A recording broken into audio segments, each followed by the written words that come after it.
barnaamijku waa bandhiga magacaygu waa Cumar Maxamed Soomane Muqdisho xarunta dhexe ee telefishinka Universal ayuu toos idinkaga imaanaya.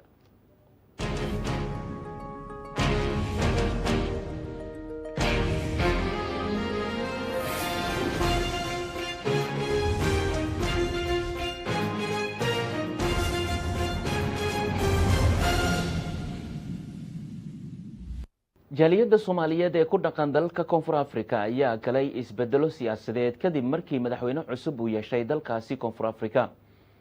dhalinyaro u badan kuwa Soomaaliyeed ee ku dhaqan dalka Koonfur Afrika ayaa u tagay halkaasi inay ka shaqeystaan kuwaas oo mararka qaarkood dhibaatooyin kala kulma shacabka u dhashay dalka Koonfur Afrika iyadoo la ogsoon yahay amaba la xasuusto in dhalinyaro Soomaaliyeed lagu dilay dalkaasi. haddaba sidee ayay ka bedeli kartaa dhibaatadii ay qabeen dhalinyarada Soomaaliyeed ee iyagu lagu waxyeeleynayay iyagoo ku sugan xarumahooda ganacsiga ee dalkaasi Koonfur Afrika? arrimahaasi iyo arrimo kale waxaan kala sheekaysanay Dr. Maxamed Cabdullaahi oo ah gudoomiyaha jaaliyadda dalka Koonfur Afrika magaalada Johannesburg. waxaa kula kulmay uriye Idruus Cabdi Xasan oo Universal TV kaga soo warrama deegaankaasi, waxaana uu ugu horreyn weydiiyey bal inuu sharaxaad kooban ka bixiyo sida ay tahay xaaladda Soomaalida ku dhaqan magaalada Johannesburg ee dalka Koonfur Afrika. Dr. Maxamed Cabdullaahi waxaa tahay gudoomiyaha jaaliyadda Soomaalida dalkani Koonfur Afrika. Koonfur Afrika waxaa ka dhacay isbedel siyaasadeed oo madaxweynihii dalka ayaa la bedelay kadib waxa uu sameeyay isku shaandheen dhanka wasiirada ah. bal marka hore isbedelka siyaasadeed ee wadankan Koonfur Afrika ka dhacay bal warbixin inaga sii iyo Soomaalida saameynta ay ku yeelan karto. marka ugu horeysa waxa weeyaan wadankan sanadkii tagay 2017 December xusbiga talada dalka haya ee African National Congress waxa ay doorteen gudoomiye qaban doona 5 sano soo socda oo u matali doona maaragtay u noqon doona gudoomiye ANC kaasoo u tartami doona sidoo kale doorashada. saynu ognahayba talada dalka had iyo jeer waxa ugu badan xusbiga ANC oo xusbiga wadanka xukuumaya xilligan xaadirka. markii hore waxa hayay gudoomiyaha oo xilligiisa dhamaaday Jacob Zuma. Jacob Zuma laba jeer ayuu soo sharaxay, marka wadanka sharcigiisa waa wax ka badan laba jeer lama ogola. xilliga waxa ahayd in maaragtay ay cid kale ku soo baxdo. saadiradeed waxa isku tartamay Cyril Ramaphosa oo ah imika madaxweynaha South Africa iyo Mrs. Zuma oo Dr. Zuma oo ahayd gabadhii xaaskiisii hore ee madaxweynihii hore, waxaana guushu ku raacday Cyril Ramaphosa. khilaafiye jira awadeed iyo eedeymo badan oo ku saabsan waxa loo yaqaano state capture ama maamulkii oo si qaldan dad kale gacanta ugu galoon sharciyan ahayn iyo musuqmaasuq eedeymo badan oo loo soo jeedinayay ayaa waxay keentay ayagoo eegay xusbiga ANC inay ka wareejiyaan taladii dalka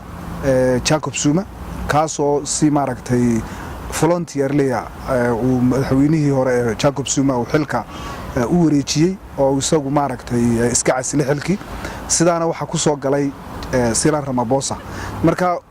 waqtiga uu dhameystiray Cyril Ramaphosa waa sanadkii u harsanaa madaxweynihii hore oo ah sanadka ka hadhay doorashada. saadiradeed maadaama uu isbedel yimid waxa kaliya la bedelay runtii waxa ahayd madaxweynaha, laakiin waxa la filayay eedeymo badan oo dad tiimkiisii hore ee golaha wasiirada la shaqeynay rag kamida iyo dumar kamidaba lagu eedeynayay ayaa waxay keentay in isku shaandhayn lagu sameeyo golaha wasiirada oo uu sameeyay madaxweynaha cusub ee Cyril Ramaphosa kaasoo wasiiro cusub uu ku soo daray wadanka uu keenay sida wasiirka Nani wasiirka maaliyadda oo kale. wasiirka hore maaliyadda uu bedelay wasiirka Home Affairs ama arrimaha gudaha. marka isbedelku saas ku yimid waana la soo wada dhaweeyay xusbiyada maaragtay mucaaradka aad bay u soo dhaweeyeen. xusbiga talada dalka ee African National Congressna way soo dhaweeyeen isku shaandhayntiisa golaha wasiirada iyo magacaabistii Cyril Ramaphosa loo magacaabay madaxweynimada aad baa loo soo dhaweeyay arintaas. Soomaalida dalkan Koonfur Afrika ku nool ee qaxootiga ku ah waxay ka markasta ay cabasho ka muujiyaan dhanka sharciyada. wasiirkii maaliyadda Gigaba ayaa loo magacaabay mar labaad wasiirka sharciyada iyo immigrationka oo in badan lagu xasuusto in sharciyada uu adkeeyay xilligii xilka uu hayay. haddaba waa nin ceenke ah Gigaba sharciyada waddanka muxuu ka soo kordhin karaa isbeddelkiisa wasiirka arrimaha gudaha master Mulaud Gigabe waa nin runtii nin dhalinyaro weeyaan waa nin ANC da markii horena ururka qaybta dhalinyarada madax ka soo noqday Home Affairs-ka portfolio-da Home Affairs-kana aad u yaqaana waxa ah inaynu xasuusano mar kastaba siyaasadda dalka u dejisan iyo sharciga u dejisan maaha mid uu qof kaliya bedeli karo waa mid ka timaada ilaa iyo levelka hoose ama xagga hoose ka timaada oo dadka lagala soo tashado oo arrimaha maaragtay bilaadanimada sida UNHCR oo kale hay'adaha qaxoontiga lagala tashado marka isagu saameyn aad u badan kuma yeelan karo laakiinse waxaan filaynaa sharciyadii maaragtay inta badan dib u dhici jiray ama processkii hore jiri jiray ee dib u dhacay inuu isbedel ku yimaado dedejiyo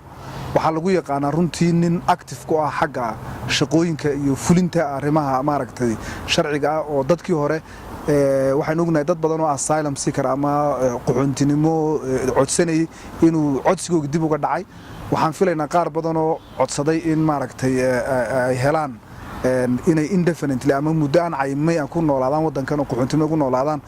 aan ilaa hadda helin marka in processkii shaqada ama nidaamkii shaqada si fiican loo hirgeliyo laakiin wasiirku kelidii waxba ma bedeli karo sharci buu dalka leeyahay innagana haddaan qaxoontinahay sida dadka kale qaxoontiga waxa ina qabta oo laynagu dhaqaa sharciga muxuu ahaa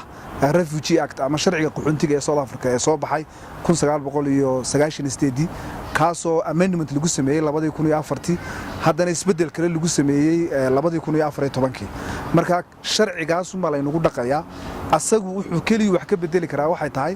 in fududayn lagu sameeyo shaqada wixii sharciga laakiin wax dib oo weyn oo runtii aan ka filayno ama in sharciga layna la noqonayo ama sharci layna wada siinayo arintaas ma jirto waxaan filayaa in ay jirto kulay sida caalamka ka jirtaba imika qaxoontiga aad baa loo riixayaa waa loo maaragtay la iska riixayaa arintan sharci aan imika inkastoo warqad white paper-ka lagu qoray dawladda lagu qoray muu dhaqan gelin isbedelka 2014 la sameeyay arrimaha qaxoontiga ku saabsanaa marka kaas la sii dabaqay laakiin dadka qaxoontiga iyo inaga ka jaalay aan ka midnahay jaalada Soomaaliyeed ayay tahay inay xuquuqdeedaas iyadu raadsato oo ay u doodo xuquuqdooda oo ay maxkamadda tagto waxaan aaminsanahay haddii aynu maanta isku duubnaano aan maxkamadda tagno in xuquuqda aynu helayno waddankan qaybihiisa kala duwan sida qaybta maaragtay cadaaladda oo kale waa qayb aad iyo aad u madax bannaan oo wixii sharciya ama ha noqdo wasiir ama madaxweynaha noqdo ama mid kale ha noqdo cid kasta oo xuquuqdan leenahay naga hor istaagta waxaan aaminsanahay inaan heli karno laakiin waxaan filayaa isbedelka imanaya wuxuu ka mid yahay ka international ko kale waana barashar ku reeyay xagga hoose sidii xenophobia kala dhacday waa barashar imaanaya laakiin waxaan u maleynayaa in aanay negative wada noqonin arintaasi ay tahay inagu inaan xuquuqdeena raadsano waan gartay weli waxaan ku guda jirnaa barnaamijka bandhiga Universal TV isbedelka siyaasadda ee dalkani Koonfur Afrika markii la doortay madaxweyne Ramaphosa ereyga ugu horeeyay oo ka dhawaajiyay waxay ahayd in dadka ganacsiga ku leh dalkan Koonfur Afrika laga loosh ay shaqaaleysiiyaan dad Koonfur Afrikaan ah iyadoo uusan ka hadlin dhanka ammaanka dadka inta badan ganacsiga ku leh Koonfur Afrika waxay dhibaato kala kulmaan amniga waddankan Koonfur Afrika oo aad oo dadka inta badan dhibaato kala kulmaan in halkii laga rabo ka hadlo amniga waddanka uu ka hadlo in shaqo uu waro dadka maxay arintaas ka dhigantaa oo dadka Soomaalida ay ka mid yihiin dhibka ay kala kulmi karaan arintaas maxay tahay way jirtaa arintaas inuu madaxweynuhu uu codsaday in si guud buu codsaday in shaqo abuuris la sameeyo sidoo kale oo dadka localka loo sameeyo dadka maxalliga waddanka u dhashay sidoo kale waa inaynu ogaanaa madaxweynuhu wuxuu cod ka rabaa shacbigiisa marka mar kasta cidda uu iska iibinayo ee uu ku soo dhaweynayo taageeradiisa ka rabaa waa dadka codaynta leh oo ah in la raali geliyo dadkaasuna waxay u dhig taagayaan shaqalaantu waxay ka taagan tahay meel sare marka waa focuska uu saarayo isagu inuu cod badan ku helo inaga ammaanka in haysta dhibaatada ammaanka in haysata iyo mashaakilaadka in haysta ka jaaliyad ahaan waxaan filayaa waa arrin u taala inaynu inagu isku duubnaano oo aynu xuquuqdeedana raadsano oo aynu ka raadsano cid ay xuquuqdeenu maaragtay ay la taalo oo ah dawladda iyo hay'adaha ammaanka waan garanay marka laga soo gudbo taas Koonfur Afrika waxaa jira in canshuurtii waddanka sare loo qaaday oo boqolkiiba 14 halkii ay ahayd laga dhigay boqolkiiba 15 dadka ganacsiga ku leh dalkani koonfur afrika ee soomaalida ka mid tahay waxaa la sheegay cuntooyin badan oo ka mid ah cuntada qutul daruuriga in canshuurtaasi aysan saarneen bal sharaxaad ka bixi canshuurtaasi kor loo qaaday maadaama waddanka dhaqaale la'aan ay ka jirtay shaqo la'aan canshuurtaas sare loo qaaday maxay ka dhigan tahay wuxuu ku jiray waddanku deficit buu galay maaliyadda intii laga rabay kharashkii maaliyadda iyo inta uu soo urursaday waddanku wuxuu galay deficit aad u badan marka wasiirkii maaliyaddu isagoo raba inuu deficitkaas ama maaliyadda caajisku galay uu soo saaro wuxuu kor u qaaday si kharashkii loo daboolo baahidii loo daboolo wuxuu kor u qaaday cashuurtiibu kor u qaaday oo ka dhigay boqolkiiba 15 iyadoo la sheegayo meelaha ugu adag ee aad loo cashuuraya ay ka mid tahay sigaarka sonkorta oo kale macaanka waxyaabaha sharaabka oo kale waxyaabahan quuta daruuriga ahayn ayaa aad ugu dhacaysa cashuurtaasi waxa sidoo kale dawladdu ay wadaa imika oo ay ka shaqaynaysaa siduu sona ama markuu warbixinta siinayay baarlamaanka South Africa madaxweynuhu uu ka sheegay in la samaynayo sharci qofkii cashuurta la dhuunta ama tax evaderska noqda in maxkamad lagu soo taago criminal laga dhigo sharcigaankaas ayaa jiray isaguna runtii saameyn noo yeelanaya oo ay tahay kajaaliyad ahaan maadaama inagu aynu ganacsiga aad ugu xidhannahay in habkii hore aynu ganacsan jirnay si ka fiican aan u ganacsano ganacsigeena aan ka dhigno mid formal ah ama sharci ah oo xisaabaadkiisa iyo dhan wata saan uga iskaga ilaalino dhibaatooyinka ka iman kara inaynu cashuurtii laynagu qaado dad cashuurta la dhuntay oo kale marka aan u soo noqono dhanka ammaanka booliiska waxa loo magacaabo uu ku hadlay isla markaasna ay kiciyeen dadka koonfur afrikaanka ah kadibna xenophobia ay dhacday ka sokow waxaa la sheegaa in dhanka ammaanka uu aad ugu fiican yahay oo wax badan ka qabtay xilligiisa bal soo noqoshadiisa maxay ka dhigan tahay maxuu soo kordhin karaa xilligan hadda horta waa nin ammaanka generaal ammaan boolis muddo dheer soo ahaa ammaanka aad u yaqaana maanta xataa wuxuu sheegay inuu meelaha booliska oo kale uu u samayn doono security booliska laftiisa ilaaliya waayo boolis badan baa lagu dilay oo iyaga laftooda shaqadooda qabsan kari la waxaan aaminsanahay inuu ammaanka wax badan ka qaban karo arintii hore ee uu sheegayna maalintii uu arintaa ka hadlay muxuu ahaa hay'adaha caalamiga iyo kuwa maxalliga ee waddankanba si weyn baa loo dhaleeceeyay waxaan u maleynayaa 10 weyn baa arintaas u ahayd inaanu wax badan ka baranay arintaas waxaan filayaa ammaanka guud hadduu hagaago waana wax inaga arintaas aad iyo aad inoogu dana marka ammaanku hadduu hagaago waxaan aaminsanahay inaga sharci baan ku joognaa waddankan xaq baan ku leenahay ammaankiisa hadduu hagaago waxa weeyaan inagana nolosheenu way fiicnaanaysaa marka waxaan rajaynayaa in ammaanka wax badan uu ka qabto دكتور محمد عبد الله وان كاغا مهدعلينينا كقيب قادشada barnaamijka bandhiga Universal TV waxaan rajaynaynaa kulamo kan ka wanaagsan inaan ku qaadano Johannesburg annagoo ka warbixinayna xaaladda Soomaalida Koonfur Afrika waan kaaga mahadcelinayaa